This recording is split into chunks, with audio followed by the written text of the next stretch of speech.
Oke, baik. Selamat malam sekali lagi buat para peserta hari ini dengan topik tanya jawab seputar asuransi ya. Jadi bahan hari ini saya disclaimer dulu, benar-benar berdasarkan dari pengalaman saya teman-teman. Saya ngomong apa adanya berdasarkan dari data. Jadi nanti teman-teman bisa lihat saya sajikan data karena bendera yang saya bawa gitu ya.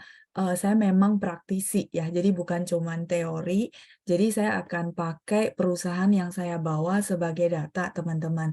Cuman bahasannya benar-benar netral ya. Semoga benar-benar bisa mengedukasi teman-teman semua dan membantu teman-teman lebih paham lagi tentang asuransi. Saya tahu ya, maksudnya pandangan masyarakat, terutama berita yang negatif itu lebih gampang menyebar gitu ya. Saya paham banget karena saya memang handle banyak banget lah keluh kesah gitu ya di lapangan, tapi begitu dilurusin, orangnya jadi, positif ya. Positif itu maksudnya, "Oh ternyata begitu ya." Jadi, kesalahpahaman ya. Oke baik, tanpa berlama-lama lagi supaya, kita nggak terlalu malam nanti selesainya, saya langsung share ya bahan saya, sebentar. Jadi, layar saya kelihatankah?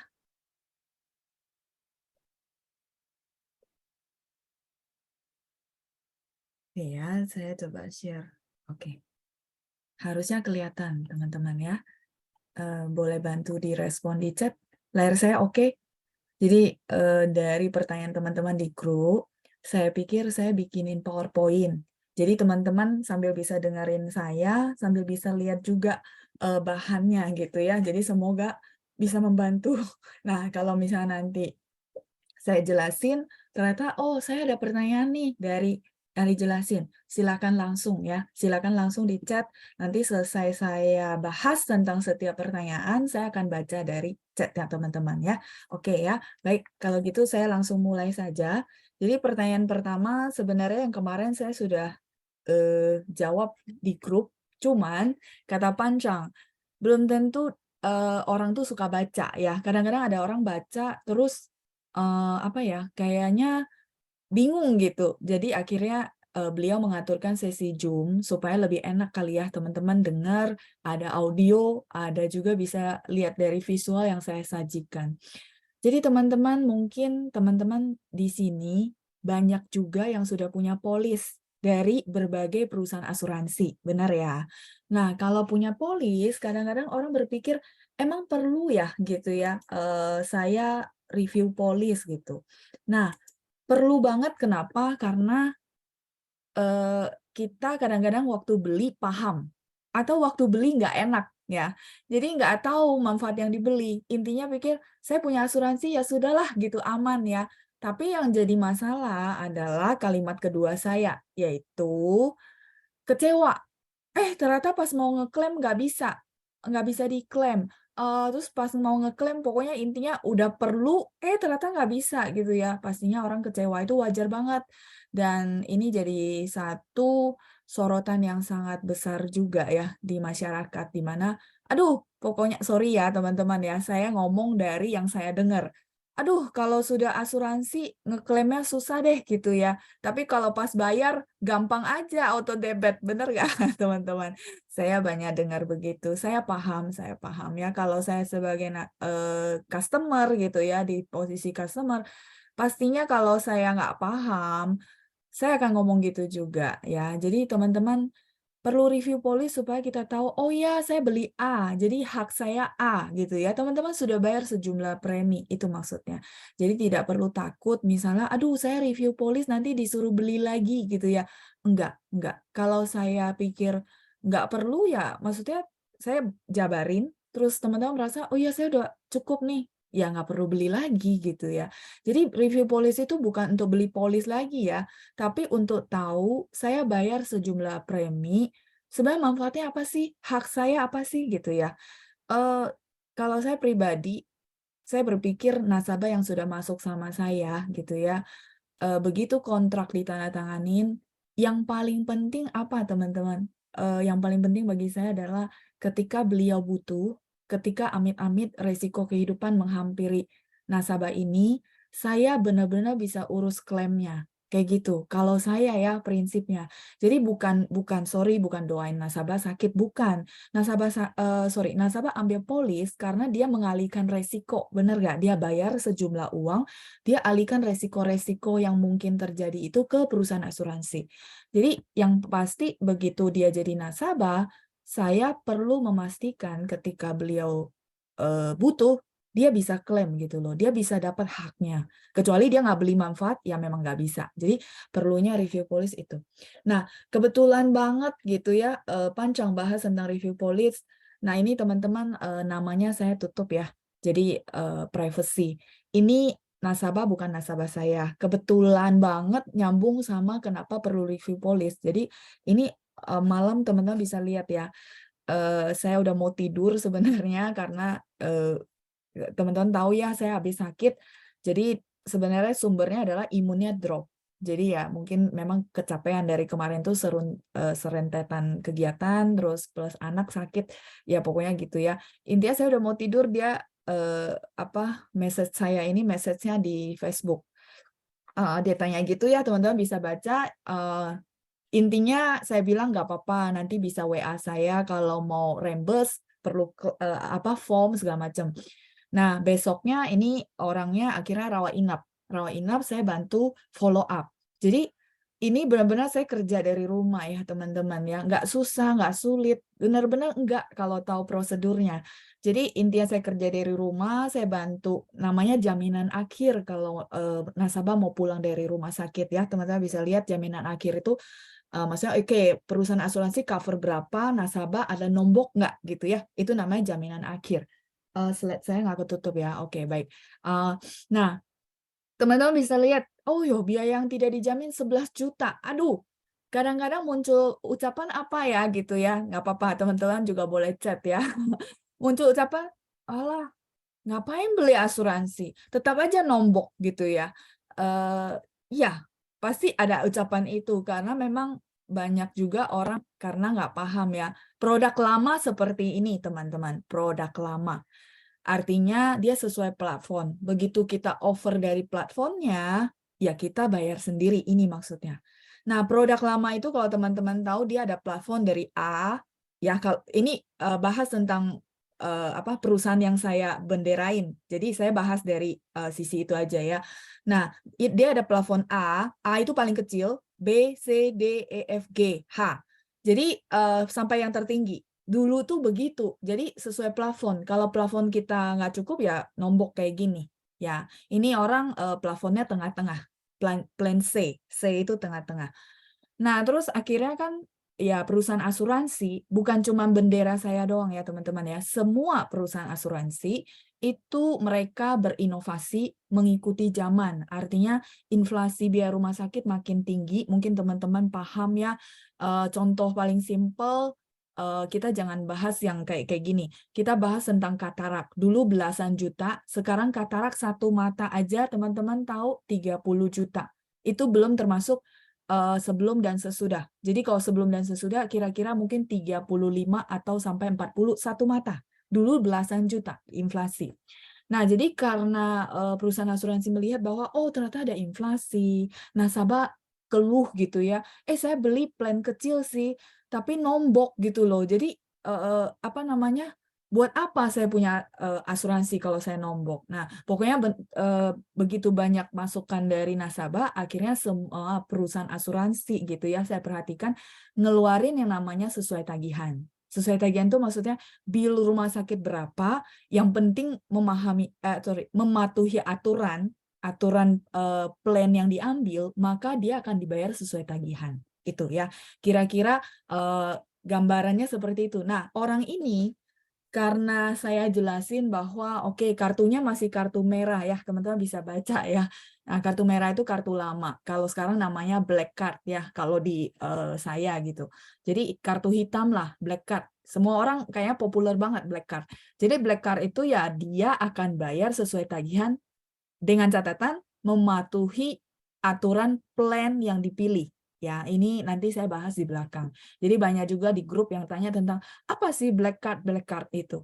Nah, orang ini dia nggak komplain karena saya udah edukasi waktu dia WA saya. Saya bilang, oke, ini masih kartu lama, jadi bakal akan nombok. Saya bilang, nah nggak apa-apa. Intinya saya akan bantu follow up seperti ini biar dia tenang gitu ya. Intinya dia terima beres lah di rumah sakit ya. Begitu jaminan ini keluar, dia tinggal bayar selisihnya dan pulang.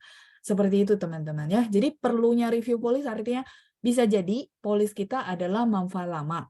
Kita nggak ngerti, kita pikir ya udahlah aman-aman saja. Begitu klaim, ini masih angka kecil teman-teman ya, 34 juta ya.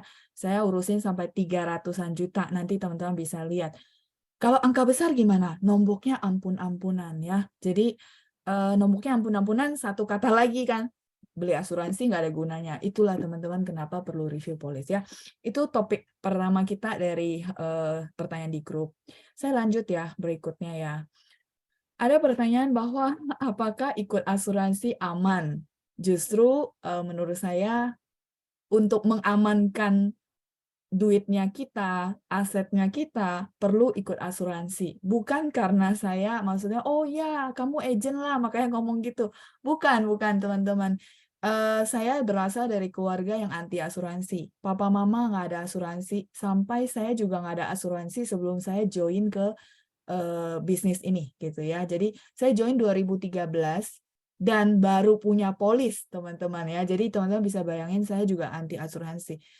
Terus kenapa saya bisa terbuka? Karena saya pikir ya sudah, saya sudah mau join, buka diri, buka pikiran, saya belajar, saya training. Dari training saya dapat dong pembekalan secara teorinya. Kemudian saya urusin klaim, ya klaim untuk diri sendiri. Baru kali ini yang saya kemarin klaimnya namanya cacar ular ya. Baru kali ini saya klaim buat diri sendiri. Selama ini urusin klaim orang. Mungkin teman-teman bilang, hah udah 9 tahun. Bisa ya bikin kamu begitu yakin walaupun nggak pernah klaim sendiri. Kan ada orang yakin dulu, klaim dulu baru yakin gitu ya. Benar ya? Karena saya ngurusin klaim yang beberapa klaim yang spektakuler gitu ya. Nanti kalau ada waktu saya boleh share di belakang. Di mana membuat saya begitu percaya sama perusahaan asuransi. Kayak saya merasa, aduh ini benar-benar bisa bantu orang. Itu sih teman-teman ya. Oke, jadi pertanyaan apakah ikut asuransi aman? Menurut saya aman gitu ya, aman justru harus ikut asuransi baru aman. Nah, terus kemudian mungkin teman-teman mulai khawatir, oke lah, asuransi konsepnya bagus mengalihkan resiko bla bla bla gitu ya.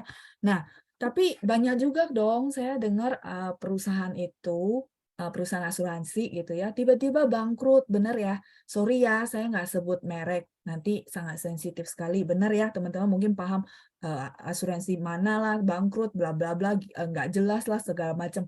Nah, itu balik lagi ketika teman-teman mau ambil asuransi, silakan lihat dulu yang namanya perusahaannya. Jadi perusahaannya perlu benar dan stabil. Nah, benar dan stabil caranya apa? Bukan cuma omongan dari tenaga pemasar ya. Oh, semua orang pasti bilang, oh saya ini di perusahaan yang terbagus nomor 1. Ya, semua orang akan ngomong kecap nomor 1 gitu ya. Nah, hari ini mungkin sebagai edukasi buat teman-teman juga, teman-teman bisa lihat dari mana? Dari data. Makanya saya bilang hari ini saya ngomong berdasarkan data. Nggak bisa ngomong cuma, kalian percaya sajalah sama saya nggak mungkin bohong, perusahaan saya paling bagus. Nggak bisa. Kalau urusan yang namanya perusahaan stabil dari mana? Dari laporan keuangan. Itu salah satunya ya. Teman-teman bisa lihat ya. Ini saya sajikan laporan keuangan, tulisannya kecil ya. Kira-kira laporan keuangan tuh bentuknya begini. Ini yang dipublish di koran, di audit. Jadi teman-teman, kalau dipublish di koran, di audit nggak mungkin bohong-bohong ya, karena ada akuntan independen yang mengaudit. Jadi nggak bisa sembarangan publish tapi nggak diaudit. Ini harus diaudit. Itu satu. Nah, berani publish di koran, biasanya perusahaan kita publish di koran tuh tiap bulan Maret ke April ya teman-teman ya. Mereka publish ini kenapa? Karena memang ya diaudit, memang harus kasih tahu kepada nasabah gitu loh. Nah, oke ini kan kecil-kecil. Terus emang saya perlu baca semua ya? Kayaknya ribet banget. Enggak. Kita cuma perlu sorot ini. Sorotnya adalah teman-teman bisa lihat ya, RBC yang saya lingkari kelihatan ya. Ini dia ada konvensional, ada syariah. Jadi unit bisnis syariah ya teman-teman ya. Nah sekarang kita lihat dulu RBC. RBC itu apa sih gitu ya. Jadi begitu teman-teman buka laporan keuangan sebuah perusahaan asuransi, tolong yang dilihat adalah RBC-nya. Bukan asetnya, bukan apanya. Ya, itu oke lah, itu nilai tambah. Tapi yang membuat saya waktu awal menjalanin bidang ini, orang kan suka bilang ya, Tin, lu nggak salah gitu ya, nanti perusahaan bangkrut gimana? Lu yang dicari gitu. Begitu juga mama saya yang merasa, saya lulus S2, kenapa mesti kerjain kayak gini? Kalau nanti perusahaan bangkrut, yang dicari saya gitu loh. Nah, terus saya bilang sama mama ya, saya bilang begitu maksudnya cara jelasin ke mama, cara jelasin juga ke orang-orang yang HO-in saya, maksudnya dia bilang nanti perusahaan bangkrut gimana ya? Saya uangnya hilang dong bla bla bla. Nah, jadi teman-teman kalau melihat perusahaan gitu ya, kekuatan ininya, saya ada sebentar ya, saya loncat ke sini dulu, teman-teman bisa lihat. Ini teman-teman lihat ya, RBC itu apa sih gitu ya? Kita bahas dulu RBC apa. Kondisi keuangan perusahaan asuransi tercermin dari nilai risk based capital (RBC), risk based capital, penempatan investasi dan kemampuan bayar klaim. Jadi nggak perlu takut. RBC itu semakin gede, semakin mencerminkan si perusahaan makin stabil. Artinya, sorry ya teman-teman, saya nggak pernah bisa jamin perusahaan selamanya ada. Kita ngomong fair-fairan, nggak bisa bilang, oh tenang aja, pokoknya perusahaan ini pasti bertahan, bla bla bla. Enggak. Saya cuma bilang logika angka aja gitu ya. Kalau perusahaannya bangkrut, RBC-nya gede, teman-teman bisa lihat ada jaminan yang bisa dibalikin berapa kali lipat, itu maksudnya. Begitu juga kalau, aduh, sekali klaim banyak banget, apakah perusahaan mampu bayar klaim? Nah, kita perlu lihat dari RBC-nya. RBC adalah, nah ini saya nggak bacain ya, biar cepat ya. Nah, teman-teman lihat rasio minimal yang diwajibkan OJK adalah 120%. Kenapa 120%? Logikanya yang simple adalah, kalau misalnya amit-amit satu perusahaan asuransi nggak bisa bertahan, dia nggak bangkrut sih sebenarnya teman-teman. Dia itu kayak diakuisisi sama perusahaan lain dan berganti nama. Mungkin teman-teman pernah alami, oh dulu saya ikut merek apa, sekarang udah ganti nama jadi apa. Bener ya? Jadi dia nggak bangkrut, dia diakuisisi saja. Nah, terus kenapa OJK maksudnya menetapkan minimal 120%? Artinya, ya satu lagi hal ya, tidak ada yang bisa prediksi ke depannya seperti apa. Benar ya? Nah, kalau misalnya perusahaan asuransi mengumumkan dia diakuisisi atau dia ganti nama perusahaan, 120% RBC dia masih bisa balikin semua uang nasabah. Ingat, 120%. Itu maksudnya ya. Makanya OJK itu turun tangan ya untuk mengawasi setiap perusahaan asuransi yang ada di Indonesia dan menetapkan mereka harus setor minimal 120%. Ya. Nah, oke, balik ya. Ini kutipan apa sih RBC gitu ya. Nah, sedangkan kita balik ke sini. RBC-nya tadi minimal 120%. Terus ini RBC-nya 479% maksudnya apa gitu ya. Maksudnya adalah nih, lebih dari 4 kali ketentuan minimal target. Artinya gitu ya, simpelnya kalau misalnya perusahaan yang saya bawa ini dia bangkrut gitu ya, bangkrut atau diakuisisi, dia masih mampu untuk balikin uang nasabah 4 kali lipat yang disetor sama nasabah. Kira-kira gitu. Itu satu. Kalau klaim semua, misal semua nasabahnya itu klaim, dia masih mampu bayar 4 kali lipat. Kira-kira gitu penjelasan simpelnya. Jadi teman-teman perlu lihat dari RBC. Sorry ya teman-teman ya, sedikit penjelasan masukan untuk teman-teman adalah perusahaan-perusahaan yang bermasalah, perusahaan asuransi yang bermasalah, teman-teman kalau search RBC itu minus. Nah, ketahuan dong, berarti keuangan dia memang nggak kuat. Memang udah bertahun-tahun dia nggak kuat, makanya minus. Teman-teman bisa search ya, saya nggak sebutin merek. Jadi teman-teman akhirnya udah paham, oh iya saya lihat dari RBC-nya gitu. Oke, nah terus saya mau kasih ke apa ya, edukasi tambahan. Selain RBC, emang kita lihat apa ya?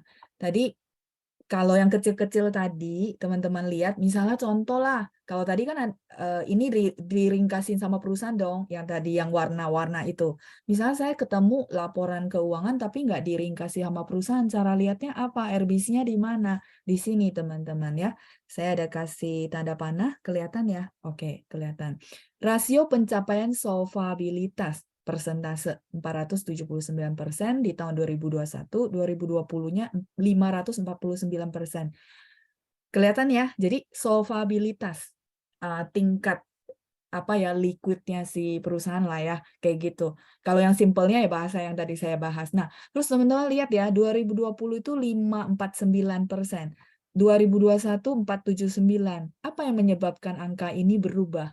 Tingkat klaimnya banyaknya. Teman-teman lihat 2020 ke 2021 itu klaim yang apa yang banyak? Klaim COVID. Kita klaim COVID itu dari yang isolasi mandiri, kita keluarin santunan rawat jalannya sampai ber-MM gitu ya, berapa saya ingat 2 kali ronde itu mempengaruhi angka pasti kan, klaimnya banyak. Terus yang kedua, aduh rawat inap COVID ratusan juta. Saya ada contoh nanti teman-teman bisa lihat klaimnya. Itu yang mempengaruhi angka. Tapi masih sehat ya, masih bisa 4 kali lipat dari target minimal. Nah, hal kedua yang saya mau ajarin teman-teman adalah teman-teman lihat ya di bawah lagi, saya ditutup sama menu, saya baca dari satu lagi adalah rasio beban klaim. Ada kelihatan ya? Nah, rasio beban klaim itu apa? Teman-teman bisa lihat ada 76%, ada 64%. Itu maksudnya apa? Maksudnya adalah beban klaim dia, misalnya contoh kita bahas yang tahun 2021, itu 76%, benar ya? Saya zoom dulu. Ya, 76%. Artinya perusahaan masih untung, boleh bantu saya 100% dikurang 76%, dapatnya 24%. Perusahaan masih untung. Itu maksudnya. Jadi berarti masih sehat, keuangannya masih oke.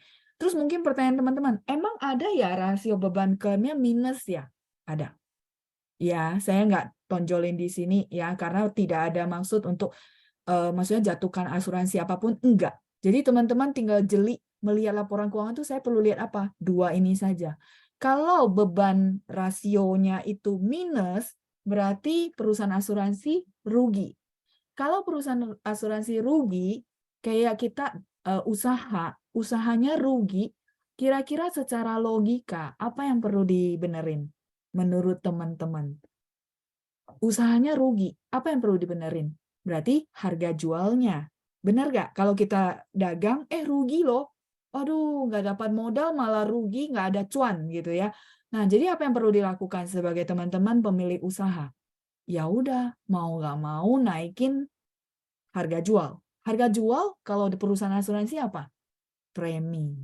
Premi yang perlu dinaikin. Jadi teman-teman lihat ya, dari sehatnya sebuah perusahaan asuransi itu dari situ. Begitu rasio beban klaimnya minus, siap-siap tahun berikutnya preminya naiknya lumayan. Atau biaya asuransinya yang naiknya lumayan. Sehingga di pertengahan jalan, ini ngomong real ya, di pertengahan jalan sudah bayar premi, harus tambahin top up. Top up itu masukin dana gitu ya, ini istilah asuransi. Masukin dana supaya polisnya tetap aktif. Jadi teman-teman, kenapa persentase ini penting? Kalau perusahaan asuransi nggak cuan, artinya nggak untung, bahaya. Bahayanya adalah dia naikin premi nasabah. Pasti. Kalau nggak nanti dia harus diakuisisi, benar nggak? Jadi ya mau nggak mau, dia harus naikin. Jadi ya itu cara baca laporan keuangan ya. Oke, baik kita lanjut. Jadi melihat maksudnya perusahaan asuransi ini aman apa tidak, ya lihat dari laporan keuangan ya. Oke, kita lanjut. Pertanyaan berikutnya ada, apakah bisa klaim mandiri tanpa agent? Oh, bisa banget ya, bisa banget, tenang aja. Bahkan saya punya nasabah saya seluruh Indonesia, nggak cuma Jakarta ya. Jadi ada domisili Bagan Siapi-Api, asli saya Bagan Siapi-Api gitu ya, Riau.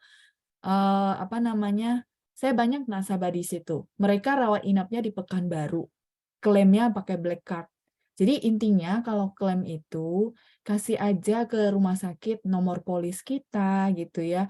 Terus saya nggak di tempat dong, saya di Jakarta, dia di Pekanbaru, dia dari Bagansi-Api ke Pekanbaru, klaimnya lancar aja. Jadi bisa kok tanpa agent. Sebenarnya dengan agent tuh enaknya apa? Kayak tadi saya follow up WhatsApp. Jadi si nasabah bisa terupdate, oh kira-kira udah sampai mana prosesnya? Kan lebih enak sebenarnya ya. Tapi kalau nggak mau dibantuin agent ya nggak apa-apa, bisa juga, bisa klaim mandiri ya.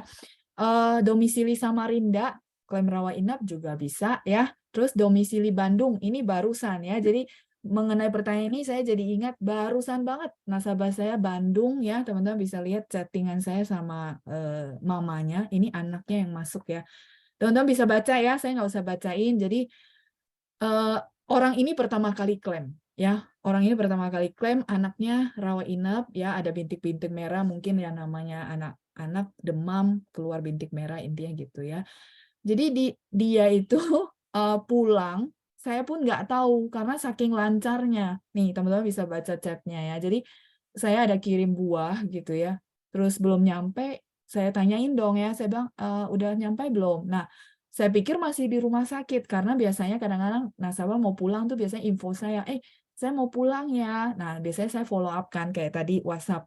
Nah, beliau ini saking lancarnya, dokter bilang boleh pulang, urusan administrasi segala macam, habis itu pulang. Nah, pulang, kiriman saya belum nyampe kan. Saya bilang, "Hah, udah pulang?" Dia bilang, "Iya, iya, dokter suruh pulang." Terus enak banget nih, teman-teman bisa baca ya. Gampang ya, tinggal kasih nomor, udah gitu beres sampai semua pulang, tinggal tanda tangan saja, dia bilang. Saya bilang, wah, waduh cepet banget. Dia bilang, iya, iya, gampang banget, baru pertama kali klaim, tapi nggak nyangka ya, gampang banget gitu. Kayak gitu. Jadi saya senang banget. Gampang sih, nggak perlu harus agent ya, nggak harus. Tapi kalau ada agent, teman-teman tinggal duduk manis, update info dari agent, kira-kira gimana, oke beres, pulang. Jadi nggak usah urusin apapun, kayak gitu ya. Jadi bisa kok klaim mandiri tanpa agent ya. Saya banyak banget nasabah yang merasa lancar, dia nggak ada WA saya. Begitu udah pulang di rumah, dia bilang, Citina gitu ya, saya udah pulang ke rumah. Hah? Udah pulang? Gampang banget. Nggak perlu ngapa-ngapain, dia bilang. Ya, ini kebetulan pas banget nih barusan ya, 6 Desember, jadi saya bisa screenshot. Masih banyak kasus yang menurut saya kadang-kadang bersyukur gitu ya. Nasabah udah pulang, udah senang di rumah, dia WA saya, dia maksudnya thank you sama saya. Saya bilang, aduh klaimnya dilancarin gitu ya. Saya cuma bersyukur ya. Gitu, teman-teman ya. Jadi bisa kok klaim mandiri ya. Semoga menjawab. Lanjut. Ada pertanyaan lansia baiknya ikut asuransi kesehatan apa? Betul. Kalau lansia itu baiknya sih asuransi kesehatan. Asuransi kesehatan kenapa? Kalau memang belum punya ya, maksudnya belum punya apapun, itu harus asuransi kesehatan sebenarnya. Kalau saya saranin secara ilmu perencanaan keuangan.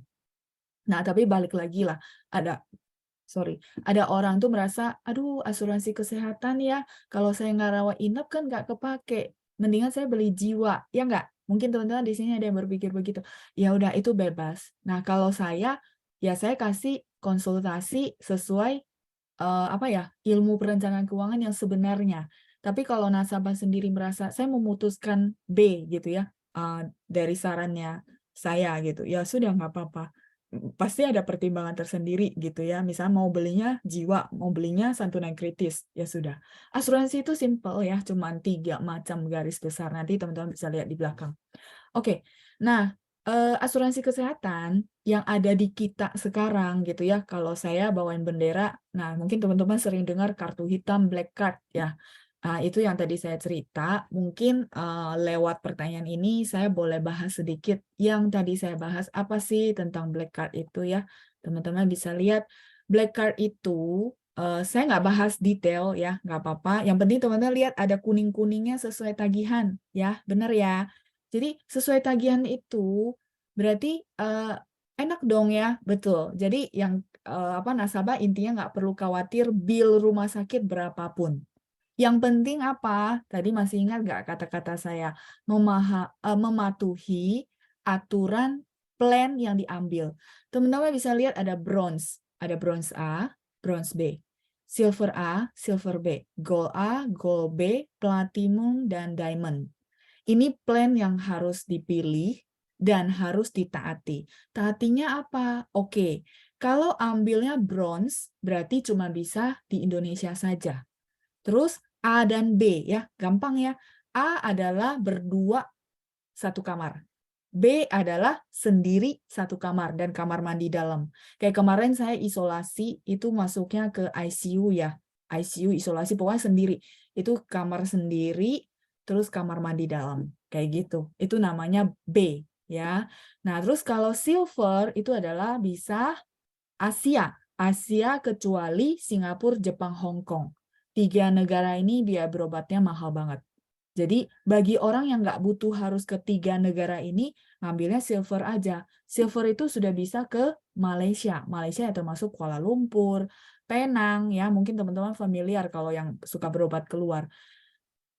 Terus kita lanjut ke goal A. Goal A, goal B ya. Goal itu adalah seluruh Asia, berarti termasuk Singapura, Jepang, Hong Kong. Jadi dari awal nasabah kalau mau ambil saya akan tanya, butuhnya sampai kemana? Kalau butuhnya cuman Malaysia, mendingan ngambil silver. Ngapain ngambil gold? Bener nggak? Kita ngambil sesuatu yang kita nggak kepake. Mahal lagi gitu ya. Tapi kalau standar nasabah, sorry ya, saya standarnya harus ke Singapura, ngambilnya gold gitu ya. Tinggal pilih mau yang berdua apa sendiri. Itu sih. Atau mungkin standarnya dia ke seluruh dunia. Ya, silakan. Ada platinum, ada diamond. Kalau platinum itu kecuali USA, kalau diamond itu sudah termasuk USA. Jadi ya tergantung kebutuhan menurut saya. Nah, begitu teman-teman taati, misalnya contoh, punya saya gold A, berarti saya bisa ke Singapura. Termasuk Indonesia ya. Ini maksudnya Asia berarti Indonesia dan seluruh negara Asia ya. Paham ya? Nah, B, berarti saya punya hak adalah satu orang satu kamar. Begitu saya taati itu, maka semuanya sesuai tagihan. Sampai di sini jelas ya. Jadi itu yang saya bilang aturan.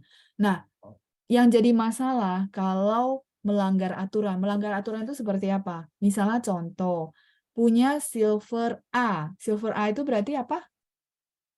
Bisa Indonesia dan Asia, tapi Asianya kecuali Singapura, Jepang, Hong Kong. Ya, benar ya. Nah, A itu adalah 2 orang satu kamar. Dua orang dalam satu ruangan gitu maksudnya ya. Nah, tapi tiba-tiba pas rawat inap pengennya VIP, artinya sendiri satu kamar. Boleh nggak? Boleh-boleh aja, tapi sudah melanggar aturan. Makanya tidak sesuai tagihan. Ada namanya sistem prorata, jadi persentase gitu teman-teman ya. Itu saya nggak bahas karena itu detail. Intinya, kalau kartu hitam ini menurut saya aman, aman banget. Kenapa? Dokter, amit-amit, kita memang nggak pengen sakit. Tapi begitu dokter bilang butuh biaya 500 juta dan rawat inap, teman-teman nggak perlu khawatir. Begitu plannya apa, taati itu ya, taati yang saya bilang aturan itu, maka sesuai tagihan. 500 juta tidak jadi masalah ya. Kenapa? Sebentar, teman-teman ya, saya sorot ke bawah. Sorry. Oke, teman-teman, saya bisa kelihatan ya, ada namanya di bawah itu. Mungkin karena saya filenya nggak bisa di zoom ya, teman-teman bisa zoom dari zoom masing-masing. Ada namanya limit tahunan, benar nggak? Batas manfaat asuransi tahunan, ada? Ya, kenapa saya bilang 500 juta itu nggak jadi masalah? Karena coba kita lihatlah plan paling kecil ya, bronze. Bronze itu Indonesia, ya. Bronze A, bronze B. Kita lihat bronze A aja, ya, yang paling kecil. Di mana limit tahunannya 2M. Artinya, setahun itu kita punya 2M.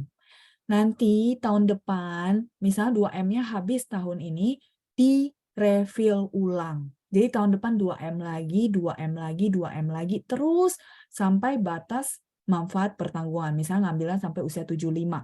Ya sudah, tiap tahun review ulang. Selama polis aktif ya.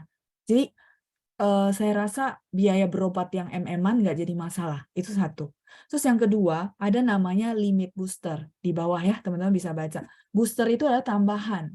Buat apa? Misalnya 2M, amit-amit ya, klaimnya sakit berat gitu ya. Misalnya tahun itu 2,5M. Aduh, berarti 500 jutanya saya nombok dong. Enggak. Kenapa? Karena ada booster. Teman-teman lihat boosternya ada berapa M? 8M. Boosternya memang seumur hidup 8M ya teman-teman ya. Tapi saya rasa lebih dari cukup lah ya teman-teman ya. Amit-amit ya kalau sakit yang benar-benar berat banget sampai kemo-kemo harusnya masih cukup ya 2M tiap tahun direfill gitu ya, sama boosternya 8M. Kalau 2M tahun itu nggak cukup, masih ada booster. Harusnya nggak nombok ya, itu teman-teman. Ini yang disebut black card. Jadi sekalian saya bahas ya. Kalau yang detail-detail begini, saya rasa saya nggak bahas lah ya teman-teman ya. Nanti pada ngantuk. Nanti boleh tanya. Teman-teman udah baca, ini maksudnya apa? Ya boleh, silakan tanya ya. Nah, nih saya sajikan beberapa contoh klaim black card. Yang satu tuh COVID ya, sampai berapa ratus juta? 578 juta total biaya. Di cover Prudential 577. Tidak di covernya 1,1, ya nggak? Oke, nah saya bahas lebih rincinya. Oh, ternyata sesuai tagihan itu ada pengecualian nggak di covernya ya? Iya, semua perusahaan sama ya. Jadi dia sesuai tagihan, yang penting yang tidak di cover itu non-medis. Jadi non-medis itu contohnya apa? Teman-teman bisa baca. Ada, sorry ya, ini orangnya COVID dan meninggal, jadi ada kantong jenazah, itu bukan medis. Terus tisu, apa segala macam, itu memang tidak termasuk ke dalam biaya obat-obatan, sehingga tidak di-cover. Tapi maksud saya teman-teman, sorry ya, kalau rawat inap keluar uang 578 juta, terus di-cover 577, dan tidak di-covernya karena non-medis, menurut teman-teman kebantu nggak sih? Kebantu nggak? Karena gini ya, kalau orang rawat inap, dia tanya saya apa? Dia cuma tanya, saya bakal nombok berapa ya? Saya bakal nombok berapa ya? Itu kekhawatiran terbesar. Begitu saya bilang, tenang saja. Kalau nombok pun nomboknya nggak maksudnya sampai ratusan juta. Nomboknya adalah non-medis. Biasanya gitu ya, kalau saya jelasin yang tadi detail-detail, saya akan bilang biaya aneka perawatan rumah sakit, itu obat-obatan, sama semua misalnya pemeriksaan lab. Tapi kalau yang non-medis, itu tidak. Tisu, waslab, terus apalagi tadi ada kantong jenazah gitu ya, itu memang bukan non-medis. Makanya tidak di-cover. Ya, hari ini saya buka open apa adanya. Terus kita lihat lagi sebelahnya. Nah, sebelahnya di-cover full karena beliau tidak ada pakai yang non-medis. Ya kan? Tidak minta macam-macam ya. Ini sakitnya adalah ada ini di payudara ya, ada benjolan, jadi ada rawat inap, terus ada operasi ya, teman-teman bisa lihat ada tindakan bedah, terus dia tidak ada nombok ya, teman-teman bisa lihat, karena dia tidak minta macam-macam. Kadang-kadang rawat inap kita minta tisu, minta waslap, nah itu bukan obat-obatan, artinya itu non-medis lah istilahnya, makanya tidak di-cover. Tapi kalau yang sampingnya ini karena full cover, karena ya memang dia tidak minta tisu, tidak minta yang lain-lain yang bukan obat-obatan gitu ya. Tapi kalau obat-obatan operasi semua sesuai tagihan 127 juta. Ini belum termasuk nanti beliau perlu kemo segala macam kayak gitu. Oke, saya lanjut ya berikutnya. Nah, teman-teman bisa lihat ya sebentar. Ini karena menghalangi layar saya. Oke. Nah, ini ya teman-teman bisa baca, mungkin baca sendiri aja. 347 juta gitu ya. Biaya yang tidak dijamin 779.283. Ya, teman-teman sudah paham lah ya. Ini diapers life free apa. Pokoknya teman-teman baca ya. Ini non medis. Oke. Terus lanjut sampingnya lagi ini adalah tindakan abrasi. 124 juta yang tidak dijamin tuh wash glove ya. Kayak gitu non medis. Jadi saya open.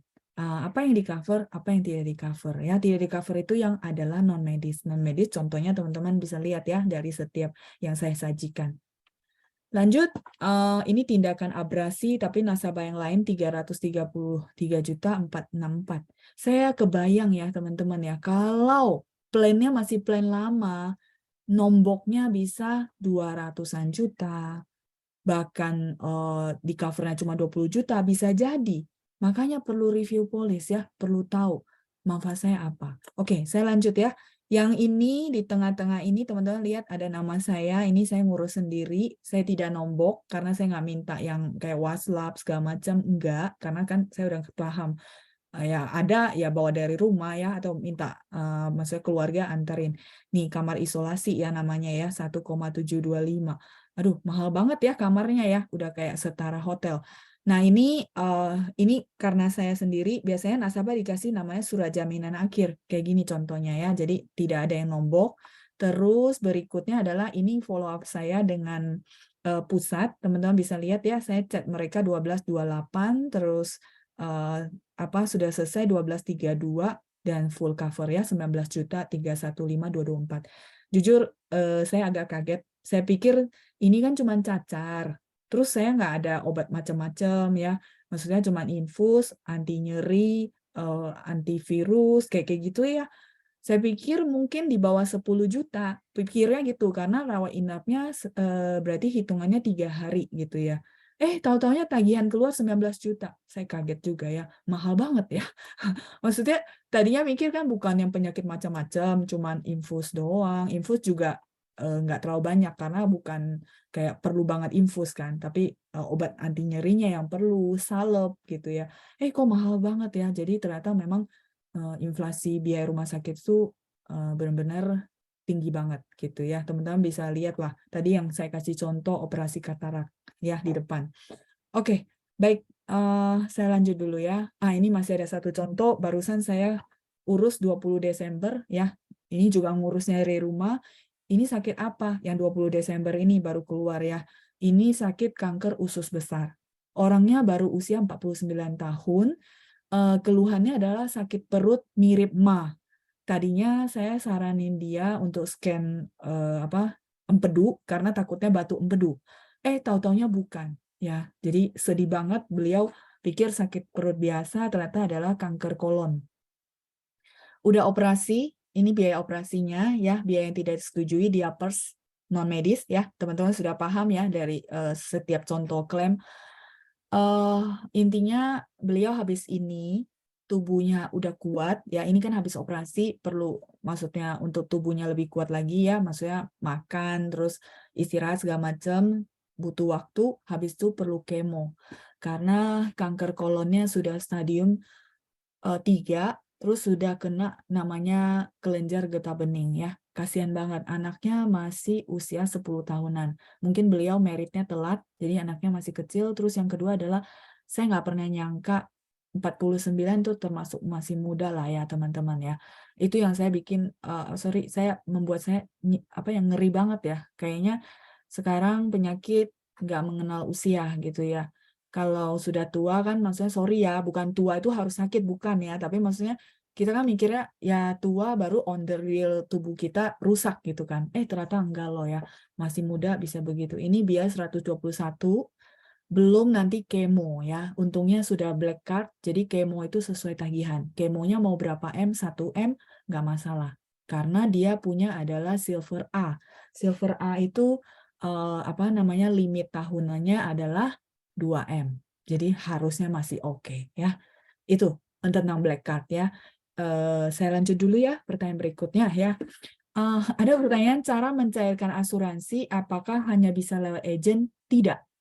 Teman-teman beli asuransi sama perusahaan asuransi. Makanya polis itu dia setara kuatnya sama kayak buku tabungan di bank. Jadi buku polis itu ada kekuatan hukumnya, teman-teman. Kalau perusahaan asuransi menyalahi pasal-pasal yang ada di dalam polis, teman-teman bisa mengajukan namanya gugatan. Makanya buku polis itu adalah bukti perjanjian hukum teman-teman sebagai nasabah dengan perusahaan asuransi. Jadi, untuk mencairkan asuransi sebenarnya tidak perlu lewat agen. Terus kalau saya lewat agen emang lebih oke. Ya lebih oke, tinggal terima bersih ya. Jadi pokoknya nasabah saya kalau mau ngapa-ngapain, mau tarik duit, mau ngapain, mereka cuma tinggal bilang, habis itu semua beres. Tinggal duduk manis di rumah terima kabar, oke, uangnya, ini kepencet. Uangnya sudah ditransfer, silakan cek rekening. Begitu juga klaim. Mereka kasih saya kwitansi, habis itu beres ya. Tinggal tunggu duduk manis di rumah, nanti saya kabarin klaimnya sudah cair, silakan cek rekening. Itu. Kalau lewat agent sebenarnya lebih oke ya. Tapi kalau mau lakukan sendiri, boleh telepon ke CS, isi form. Isi form ini yang biasa agent yang bantuin karena bentuk pelayanan kayak gitu. Makanya yang tadi saya bahas, nasabah tinggal duduk diam manis di rumah terima transferan ya. Lebih oke kayak gitu kan ya daripada ngurusin sendiri. Karena tenang aja, uang itu nggak mungkin cairnya ke rekening agent. Tenang saja, karena perusahaan asuransi itu hitam di atas putih. Jadi pemegang polisnya misalnya namanya A, dia harus transfer uangnya ke A, ya nggak bisa mengatasnamakan saya kakaknya si A, jadi transfer ke saya, nggak bisa, benar-benar nggak bisa, karena itu memang aturannya begitu, ya. Jadi untuk menjaga keamanan, uang itu nggak kemana-mana. Jadi tenang aja ya. Kalau teman-teman mau kasih saya pun nggak bisa, karena kita nggak ada hubungan keluarga, terus dia nggak bisa transfer ke rekening agent. Jadi mendingan lewat agent, terima bersih ya. Tapi kalau mau sendiri juga boleh ya. Ini pertanyaan cara mencairkan asuransi, apakah bisa dilakukan sendiri. Oke, saya lanjut ya. Apakah ada resiko jika telat bayar? Ada. Jika telat bayar, polisnya akan lapse. Lapse itu artinya tidak aktif. Kalau tidak aktif, ada resiko mau klaim ya nggak bisa. Bener ya, teman-teman ya. Nah, makanya kita saranin daripada lupa, mendingan auto debit. Ya. Terus auto debit itu nggak kena biaya kok, nggak kena charge. Terus saya pernah urusin orang mau auto debit, dia ketakutannya ini. Nanti di debitnya asal debit berkali-kali. Enggak. Ini udah perjalanan saya mau ke tahun ke-10 ya. Nggak pernah ada, teman-teman. Tenang aja ya. Mereka itu sistem. Nggak mungkin bisa misalnya bulan ini di debit 2 kali. Enggak. Saya boleh kasih jaminan. 9 tahun ini nggak pernah ada terjadi begitu. Ya. Jadi, kalaupun terjadi begitu, tenang saja. Saya bakal fight, berdiri di depan, ngomong sama perusahaan, tapi nggak pernah terjadi kok. Jadi, daripada lupa, terus polis lapse, terus lagi sakit, aduh, itulah ya, saya banyak urusin yang kayak gitu, yang orang nggak paham. Jadi, ya polis lapse ya memang nggak bisa klaim kan. Ya, jadi kecewa lagi kan, ceritanya asuransi nggak bayar. Aduh, makanya teman-teman kalau bisa sih auto debit ya, tidak kena biaya kok ya. Terus, nah ini sekalian saya kasih edukasi, setiap asuransi itu ada tempo masa tenggang ya. Sekarang rata-rata itu berkisar 29 hari atau gampangnya adalah sehari sebelum jatuh tempo bulan berikutnya. Contoh hari ini 22 Desember, misalnya jatuh tempo. Saya belum bisa bayar, misalnya contoh gitu ya. 22 Desember itu si perusahaan asuransi nggak langsung, udah nonaktifkan. Enggak, dia masih kasih masa tenggang. Teman-teman tahu ya, masa tenggang itu berarti masih tetap aktif sampai sehari sebelum jatuh tempo di bulan berikutnya. Berarti temponya bisa tenggang sampai 21 Januari, itu masih aktif loh. Jadi nggak langsung serta-merta diputusin ya, ini gagal bayar, maksudnya telat bayar, udah langsung putus, nggak ada ampun. Enggak, dia masih kasih masa tenggang sampai sehari sebelum jatuh tempo di bulan berikutnya. Misalnya 22 Desember nggak kebayar gitu ya. Nah, berarti bayar lagi di misalnya 21 Januari, itu masih aman. Kenapa? Tapi udah mepet banget ya. Dia kasih tempo sampai segitu ya.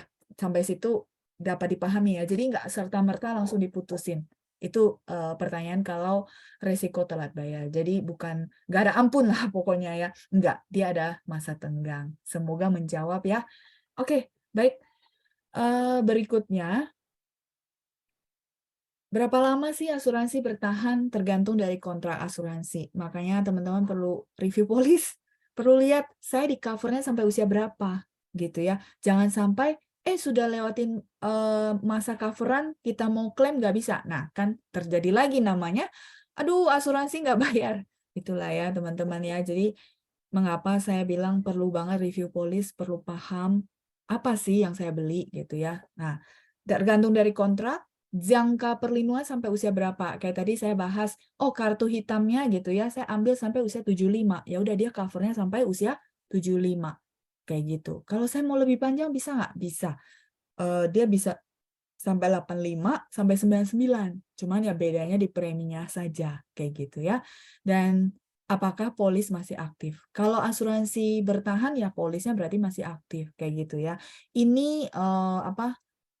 Prosedur-prosedur detailnya mungkin saya nggak bahas ya, biar teman-teman nggak terlalu panjang. Nanti kalau ada pertanyaan lagi tentang apa dari sesi ini, silakan. Saya dengan senang hati menjawab, tapi dia memang ada detail-detailnya, misalnya polis masih aktif karena apa, bla bla bla.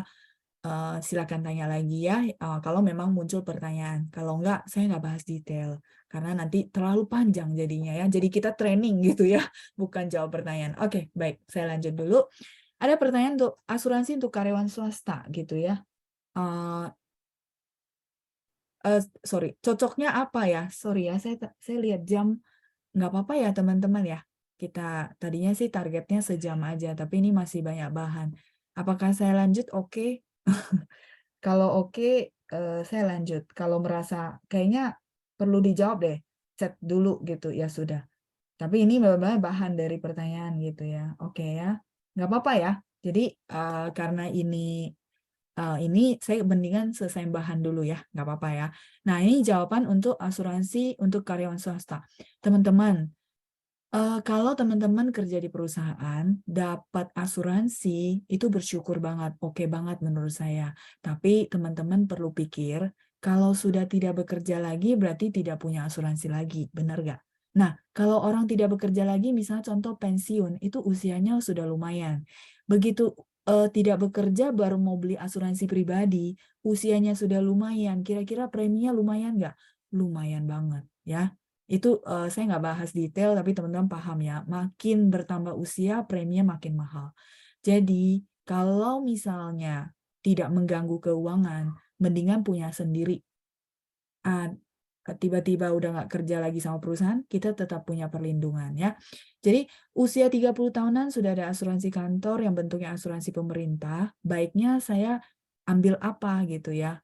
Nah, saya mau edukasi teman-teman bahwa asuransi itu cuma ada 3 macam. Teman-teman lihat ya, ada medical, ada critical, ada legacy. Saya translate aja bahasa simpelnya adalah, yang pertama itu medical adalah kesehatan. Kayak kartu hitam yang tadi saya bahas itu adalah medical. Memang tidak semua orang rawat inap, tapi amit-amit rawat inap, dia bisa mengamankan uangnya gitu ya, nggak perlu uang yang udah susah payah disimpan atau mungkin diinvest, terpaksa harus keluarin karena bayar biaya rumah sakit yang gede banget ya, nggak mau kan. Nah makanya basic yang pertama adalah medical, kesehatan, kartu hitam yang tadi. Kemudian yang kedua, level kedua, misalnya kita udah punya black card gitu ya. Nah, tapi saya punya cadangan dana. Mungkin kan hidup kita makin naik, kita punya banyak peningkatan dalam hidup. Kita butuh kritis. Critical ini kritis, santunan kritis. Kayak tadi saya bilang nasabah saya kanker. Kanker, memang dia udah di cover full ya kalau rawat inap, bener nggak? Tapi teman-teman kebayang nggak? Misalnya, dia adalah pencari nafkah. Terus dia udah nggak bisa bekerja. Biaya hidup keluarganya gimana? Nah, itulah kenapa butuh namanya santunan kritis. Kayak gitu, teman-teman ya. Singkat aja ya, nanti kalau teman-teman mau tanya, kita boleh bahas detail. Terus lanjut, level ketiga itu jiwa. Emang jiwa penting ya? Penting. Kalau kita tulang punggung keluarga. Kalau ada orang bergantung hidup sama kita, perlu ada jiwa. Contoh yang simple aja, kritis saya bisa 1,5 M, terus jiwa saya bisa 3 M. Mungkin teman-teman pikir, emang butuh ya? Saya ada mama saya yang bergantung hidup sama saya ya, saya anak tunggal. Jadi 3M ini saya ambil dengan asumsi amit-amit, kalau saya dipanggil duluan, mama saya nggak perlu khawatir untuk biaya hidupnya, gitu maksudnya ya. Jadi itu contoh, teman-teman, saya kasih contoh real. Nah, jadi asuransi itu pokoknya cuma 3 macam, kesehatan, santunan kritis, sama jiwa. Tinggal teman-teman merasa, kayaknya saya jiwa dulu deh, ya udah nggak apa-apa. Walaupun urutannya sebenarnya kesehatan dulu. It's okay. Teman-teman punya pertimbangan sendiri. Itu ya. Jadi usia 30 tahunan sudah ada asuransi kantor. Kalau menurut teman-teman, teman-teman masih ada budget, silakan pertimbangkan level mana yang teman-teman butuh. Ya, karena sesuai kebutuhan juga. Oke, baik. Saya lanjut dulu ya. Apakah wajib medical check up ketika mengajukan asuransi? Nah, ini pertanyaan bagus banget ya. Bagus banget kenapa? Jadi gini, pas pengajuan, ingat kata-kata saya ya, mau asuransi apapun, mau ambil sama siapapun, ketika ajukan asuransi, pastikan jujur. jujur pernah punya medical di mana, medical record di mana. Misalnya contoh pernah check up ke rumah sakit mana, pernah ke UGD mana, rumah sakit mana, itu perlu di-declare, artinya dicantumkan ketika pengajuan supaya ke depannya klaimnya itu lancar jaya ya. Jadi itu satu. Nah, kalau misalnya contoh yang tadi yang punya record udah ngomong ya udah, kalau punya record ngomong pastinya kalau misalnya sakitnya lumayan gitu ya akan ada medical check up itu. Nah, sekarang saya bahas yang sama sekali nggak pernah punya record. Ya, kalau memang tidak pernah punya record, tidak pernah sakit, ya tidak usah medical check up, kayak gitu. Sama memang dia ada beberapa promo untuk usia yang udah lumayan, terus memang tidak pernah ada record kesehatan, itu tidak perlu medical check up. Jadi nggak semua kondisi perlu medical check up. Tapi yang pasti teman-teman perlu pegang satu hal ketika mengajukan asuransi adalah harus jujur. Kalau misalnya lupa, ya bohwat. Tapi kalau misalnya memang ada sakit, pernah sakit, silakan ngomong sama tenaga pemasarnya, sama agennya. Please, benar-benar jujur, supaya ke depannya klaimnya enak. Saya banyak nasabah yang sudah sakit baru mau masuk. Terus dia bilang gini, kalau saya nggak ngomong, Tina nggak ngomong, emang perusahaan asuransi tahu ya? Saya bilang, iya, dia memang nggak tahu. Kita kalau bohong-bohong data masuk, memang nggak tahu. Tapi saya nggak mau. Kenapa? Karena dia bayar sejumlah premi. Benar nggak, teman-teman? Tapi amit-amit ketahuan data, dia nggak bisa klaim. Jadi buat apa dia bayar premi? Benar nggak? Mendingan uang premi ini dia simpan sendiri. Kalau dia sakit, dia berobat dari situ daripada dia bohong data kayak gitu. Jadi yang menyebabkan klaim nggak dibayar biasanya karena ada pembohongan data ya. Tapi kalau jujur jangan khawatir, klaim pasti dibayar. Saya punya nasabah sakit kanker di hari ke-96. Sakit kritis itu masa tunggu 90 hari. Beliau sakit di hari ke-96. Dan memang tidak bohong data, tidak ada record apapun, dibayar santunan kritisnya sebesar 500 juta. Jadi itu salah satu klaim spektakuler yang saya alami. Makanya saya bilang, walaupun saya nggak klaim sendiri, saya ambil asuransi banyak banget, karena saya percaya gitu ya, perusahaan akan bayar sesuai kontrak dan sesuai ketentuan. Kalau kita tidak bohong data ya. Jadi mumpung belum punya data, record kesehatan, masih sehat, ambillah. Saya banyak juga nasabah yang sudah sakit, ada rawat inap, baru pengennya ngambil lagi gitu ya. Susah nggak sih? Ya lumayan lah, harus cek kesehatan. Kalau kesehatannya nggak bagus, ya nggak diterima. Kayak gitu ya. Oke, lanjut. Adakah nilai klaim dan jaminan yang akan diklaim secara penuh karena sering dengar sulit diklaim? Kalau itu, teman-teman, saya bahas sudah di depan ya, yang tadi kartu hitam, apa saja yang tidak bisa diklaim adalah non-medis. Tapi kalau sesuai ketentuan plan, tidak langgar plan, kamar berdua ya berdua, jangan tiba-tiba mau sendiri. Nah, itu nggak bisa ya, pasti nggak bisa full. Tapi kalau berdua ya berdua, sendiri ya sendiri, taati peraturan itu, sama wilayah coverannya, misalnya Indonesia ya Indonesia, Malaysia ya Malaysia, gitu ya. Kan tadi udah lihat kan. Maka ya dia sesuai tagihan, kecuali yang non-medis. Non-medis kayak tadi Pampers, waslap, tisu, ya kayak tadi ya. Oke, menjawab ya. Itu tadi udah di depan, saya nggak bahas ulang. Lanjut, ya ini sedikit pembekalan buat teman-teman mengapa klaim tidak dibayar, silakan dibaca karena belum melewati masa tunggu polis. Ada masa tunggu ya. Terus ada penyembunyian data kesehatan, tadi udah bahas panjang lebar, tidak membeli manfaat yang bisa diklaim. Saya pernah orang tuh marah-marah gitu ya. Dia rawat inap tapi nggak bisa klaim. Teman sekelas saya lah gitu ya. Tapi dia ambil asuransinya sama saudaranya. Jadi waktu saya jadi agent, dia bilang, saya baru ambil loh sama saudara saya. Saya bilang, oh ya nggak apa-apa, it's okay. Nah, tapi dia juga bilang, nggak usah lah di review polisnya, nggak usah. Jadi nggak paham ya. Intinya papanya rawat inap, gitu ya, usus buntu, operasi, tidak dibayar sama perusahaan. Terus dia marah-marah, dia telepon saya, dia bilang, Tina, ini perusahaan asuransi gimana sih? operasi usus buntu cuma 30 juta nggak dibayar gitu ya. Saya bilang, oke, oke. Coba saya lihat polisnya. Akhirnya dia buka polisnya, dia beli apa teman-teman tahu? Belinya santunan kritis sama jiwa. Ya nggak dibayar lah. Nggak punya kartu kesehatan. Ya kan? Nah itu, jadi ya itu balik lagi ya, review polis biar tahu saya punya hak apa. Ya lanjut ya. Terus poin keempat, karena penjelasan yang tidak transparan dari tenaga pemasar, ya. Jadi banyak banget orang bilang gini, udah pokoknya percaya aja lah, nanti dibayar sesuai tagihan, gampang lah, ya. Nggak ada dijelasin masa tunggu, nggak ada dijelasin ketentuan yang detail, ya nggak bisa ya. Sama mungkin saya nggak kasih contoh yang lain lah ya, yang tidak transparan itu apa, mungkin teman-teman pernah dengar, ya sudahlah. Makanya pegangannya polis sama cari yang benar-benar kredibel. Nggak cuman cari, ya udahlah, pokoknya nasabah closing. Nggak. Ini udah nggak benar ya. Jadi yang keempat ini banyak juga saya bantuin nasabahnya kecewa ketika saya jelasin, akhirnya dia paham. Oh, ada ya aturan masa tunggu ya? Iya, Om. Emang nggak dijelasin? Enggak. Pokoknya dia bilang, masuk aja nanti gampang. Nggak bisa ya. Ini semua hitam di atas putih. Lanjut.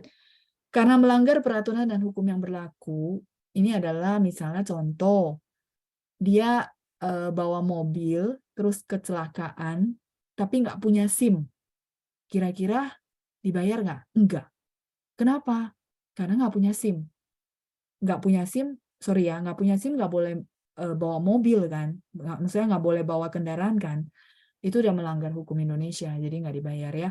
Itu satu. Terus yang kedua, penggunaan obat-obat terlarang kayak gitu ya. Ini poin kelima, biasanya jarang. Saya nggak pernah handle yang kayak gini ya. Maksudnya rata-rata nasabah ya kecelakaan mobil ya dia punya SIM, jadi aman, pasti dibayar gitu. Oke, lanjut. Apakah rawat jalan bisa menggunakan asuransi? Bisa. Rawat jalannya ada juga, tapi nggak semua rawat jalan, bukan cuma misalnya, oh demam, habis itu rawat jalan bisa. Enggak. Demam itu masih uang kecil sih teman-teman ya, tapi kalau ini sebenarnya lebih ke uang yang lumayan besar. Rawat jalannya ada nggak? Ada. Misalnya demam, rawat jalan dulu kan, nggak sembuh-sembuh, akhirnya rawat inap, bener nggak? Misalnya, rawat jalan nggak sembuh-sembuh itu jadinya rawat inap dan tipes, misalnya contoh ya. Maka yang tadinya rawat jalan karena ada rawat inap itu bisa diklaim sebagai biaya perawatan 30 hari sebelum rawat inap. Jadi sebulan sebelum rawat inap kalau berhubungan itu bisa dianggap sebagai rawat jalan sebelum rawat inap. Kayak gitu ya teman-teman bisa baca. Terus biaya perawatan 90 hari setelah rawat inap. Artinya, ya mungkin ambil kasus contoh saya lah. Saya sebelum kemarin rawat inap, ya, saya rawat jalan memang. Saya konsul dulu ke dokter karena cacar ularnya. Tapi kok habis rawat jalan, ambil obat, kok maksudnya nggak ada perubahan yang cepat gitu ya. Akhirnya disaranin rawat inap gitu sama dokter. Jadi yang sebelumnya saya ambil obat antivirus, salep gitu ya, yang rawat jalan itu bisa diklaim sebagai sebelum rawat inap ya. Lumayan, kwitansinya 1,5 juta ya. Terus perawatan setelah rawat inap ada nggak? Ada. Kayak ini kalau misalnya saya konsul lagi, kayak saya cacarnya kan belum ada apa, belum kering semua ya, dan salepnya sudah mau habis. Saya bisa konsul lagi ke dokternya, yang penting dalam tempo 90 hari dan penyakitnya berhubungan, itu dibayar sesuai tagihan. Kayak gitu. Itu maksudnya rawat jalannya ya. Jadi rawat jalannya ada kondisi kayak gini. Nah, berikutnya mungkin saya nggak jelasin detail, teman-teman bisa baca rawat jalan yang karena kecelakaan, sama rawat jalan lanjutannya gitu ya. Terus lanjut ada tindakan operasi tapi nggak rawat inap, itu bisa ya, namanya tindakan bedah rawat jalan. Dan teman-teman bisa baca sampai ke bawah. Sorry ya karena waktu mungkin saya nggak jelasin detail. Teman-teman bisa baca. Nanti kalau baca ada pertanyaan, ini maksudnya apa? Silakan ditanyakan ya. Jadi rawat jalan pakai asuransi bisa ada ini. Tapi kalau misalnya rawat jalan untuk check up kesehatan medical rutin itu belum bisa. Tapi saya mau bilang, medical rutin gitu ya, itu rawat jalan. Tapi begitu dari medical rutin itu ternyata ada sesuatu di lambung, kayak nasabah saya. Dibayar nggak? Dibayar. Kenapa? Karena di lambung itu dia lakukan tindakan. Memang dia nggak rawat inap, tapi ada tindakan, berarti bedah rawat jalan. Nah, teman-teman baca ke bawah, 30 hari sebelum tindakan bedah rawat jalan. Berarti yang tadi check up, terus ada masalah, itu dianggap sebagai perawatan sebelum operasi rawat jalan, gitu ya. Sampai di sini ya. Nah, jadi kasus by kasus. Makanya, ambil asuransi mungkin teman-teman perlu paham. Tapi ini akan lupa. Jadi yang gimana dong?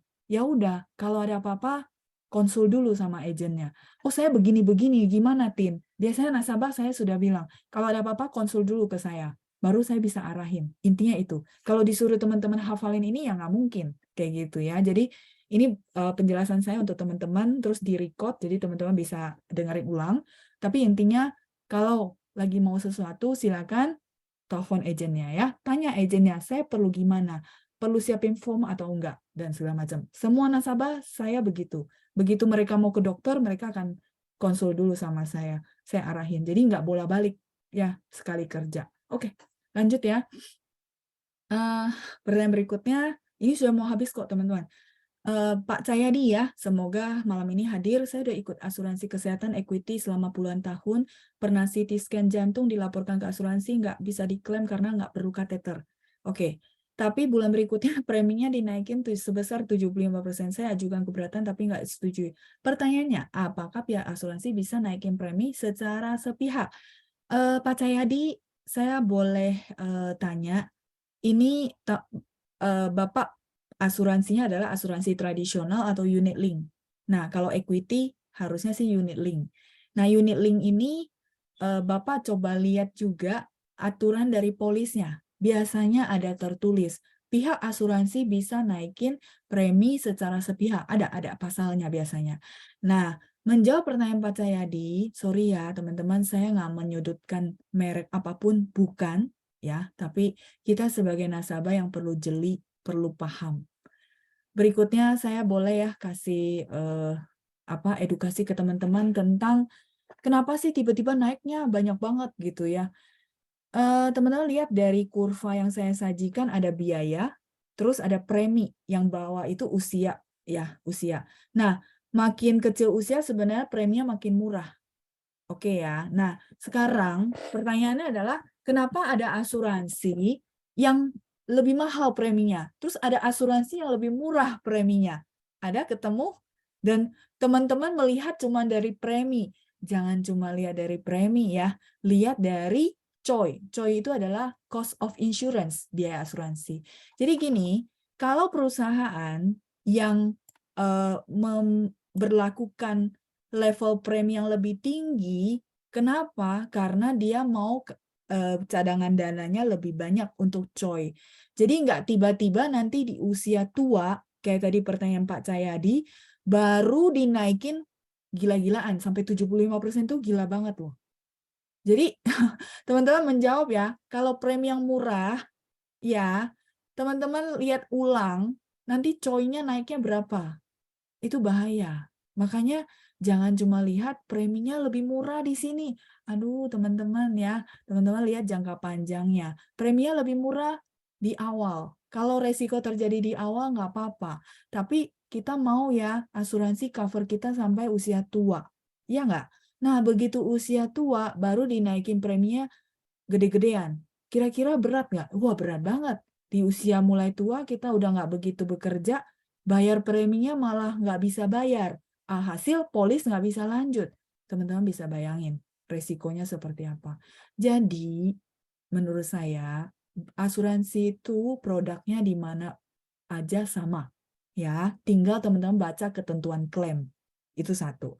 Yang kedua, kalau bandingin asuransi, jangan cuma bandingin preminya doang, tapi bandingin juga cost of insurance-nya. Jadi teman-teman kadang-kadang perusahaan memberlakukan premi lebih tinggi supaya cadangan dana yang merah-merah ini lebih gede.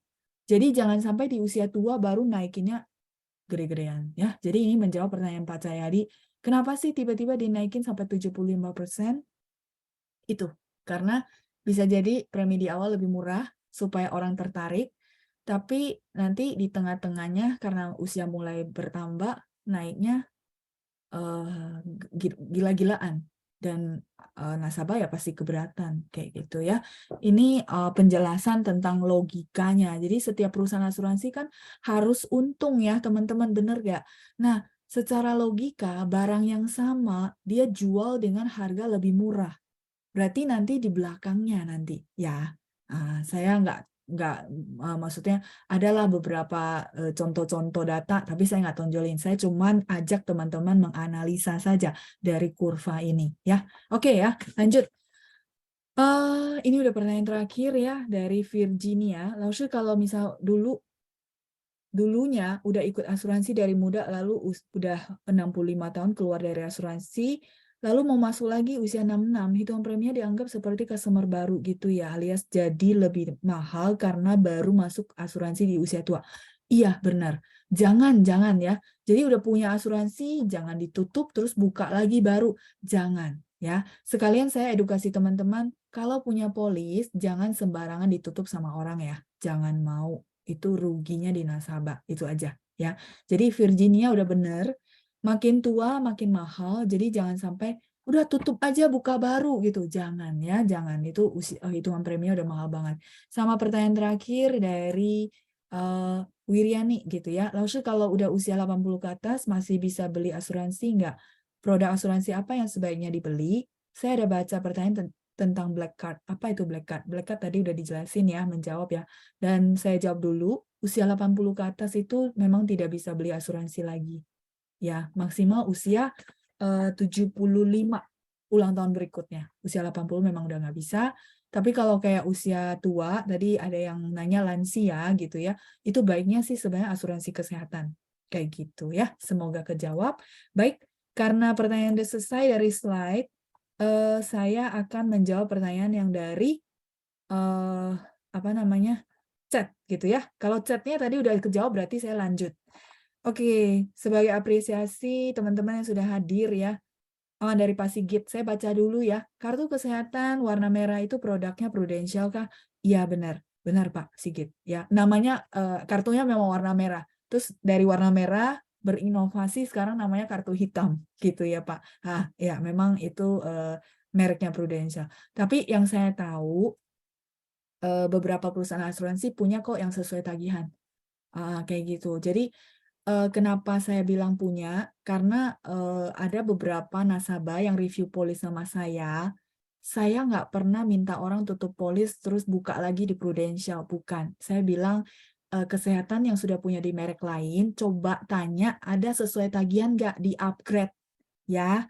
Terus kalau misalnya tertarik sama Prudential, misalnya produk santunan kritisnya, ya sudah ambilnya Prudential yang santunan kritisnya di saya. Jadi saya nggak pernah, yaudah tutup sana, buka di sini. Enggak. Itu nasabah rugi. Saya nggak mau kayak gitu. Jadi saya tetap arahin dia, tanya di perusahaan tersebut ada nggak sesuai tagihan. Dia sebenarnya tertariknya sama black card. Dan dia bilang, apa saya tutup ini, saya buka black card. Saya bilang, enggak. Coba tanya di situ bisa di-upgrade nggak? Jadi menurut saya review polis pun saya nggak akan bilang, oh buka aja di saya. Enggak. Ya, jadi tenang aja ya. Oke, baik lanjut ya. Pertanyaan dari Ibu Rima. Lalu lansia di asuransi mulai dihitung saat usia berapa? Oh, lansia. Enggak sih. Lansia itu di asuransi nggak ada batasan lansia. Jadi dia hitung usia lah. Intinya misalnya, usia 60, ya sudah. Tinggal nanti dihitung preminya berapa. Usia 61, kayak gitu ya. Jadi nggak ada hitungan lansia ya. Oke, baik. Erwita ya. Nggak apa-apa, ada rekamannya ya. Nanti bisa dengar ulang rekamannya ya. Terus lanjut pertanyaan dari Ibu Kenija, tabel tadi di atas bisa di-share ya? Bisa, tabelnya bisa saya share ya. Boleh, teman-teman baca. Nanti ada pertanyaan melanjut. Kalau memang banyak, kita bikin sesi Zoom ya. Saya dengan senang hati ya mengedukasi. Ini dari Ibu Regita. Kalau booster yang di-refill cuma 2M. Bukan booster, itu limit tahunan namanya ya. Iya, benar, cuma 2M, terus boosternya tadi 8M ya, membahas yang plan yang paling kecil. Pertanyaan cuma 2M, kalau misalnya gede-gede, pengaruhnya apa teman-teman? Jadi gini ya, logika, kalau gede-gede nggak kepake, yang ada teman-teman bayar biaya asuransi sama preminya gede banget. Berat. Jadi perusahaan itu, kalau menurut saya, dia bikin logika. Kalau orang di Indonesia bisa habis 2M itu sudah, aduh kayaknya klaimnya udah sakit kritisnya kayak apa. Jadi dia bikin yang, maksudnya nasabah itu reasonable gitu loh. Memang kepake, tapi kalau over pun nggak sampai overnya banyak banget, enggak. Sehingga beban si nasabah nggak berat. Kalau misalnya perusahaan bikin 10M, wah menggiurkan banget ya, tiap tahun tuh 10M. Terus boosternya 80M, contoh ya. Teman-teman mungkin, wow, gede banget. Tapi yang jadi masalah apa? Preminya mahal banget. Dan hasil, sorry ya, teman-teman bayar premi mahal banget, belum tentu kepake habis kan? Itu maksud saya ya. Jadi jangan cuma lihat, wih enak banget ya, limitnya gede. Preminya juga lumayan, biaya asuransinya juga lumayan. Jadi nggak reasonable menurut saya ya. Jadi bijak lah, maksudnya ambilnya sesuai kebutuhan sebenarnya ya. Oke, terus lanjut pertanyaan berikutnya, saya mau ubah major polis saya. Oke, ada yang mau diubah, ada juga yang mau ditutup. Iya Pak, sorry, iya Bu Regita. Silakan dilihat gitu ya, kebutuhannya apa, saya lebih butuhnya mana. Nah itu ya, silakan untuk review polis ya, kalau memang agentnya masih aktif. Oke, Pak Martinus tadi mungkin yang tadi ya saya bahas pertanyaannya. Oke, ini pertanyaan sudah saya baca semua. Masih adakah? Harusnya nggak ada yang ketinggalan ya. Semuanya sudah saya baca. Oke, baiklah. Eh, harusnya sudah jelas. Ini ada yang tunjuk tangan ya. Sebentar ya, saya unmute ya. Boleh silakan. Ini Bapak atau Ibu. Silakan di-unmute. Bisa? Tuh saya bantu ya. Nah, saya sudah ini minta untuk di-unmute. Bisa nggak? Ini Ibu kayaknya ya, Ibu Heni. Bu Heni, tunjuk tangan mau pertanyaan? Silakan Bu. Saya sudah pencet unmute-nya. Kalau memang enggak, berarti saya tutup sesinya. Kita coba tunggu ya Ibu Heni ya. Sama teman-teman kalau ada pertanyaan lanjutan boleh chat sebelum saya tutup. Bu Heni mau tanya? Oke, sepertinya mungkin cuma tunjuk tangan karena kepencet ya. Baik, sekian informasi dan juga edukasi dari saya. Semoga benar-benar bisa bantu teman-teman dapat pencerahan dan juga pemahaman lebih lanjut tentang asuransi.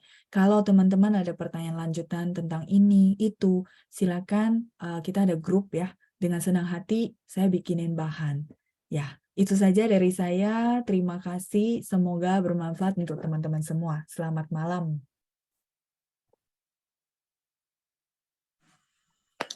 谢谢老师。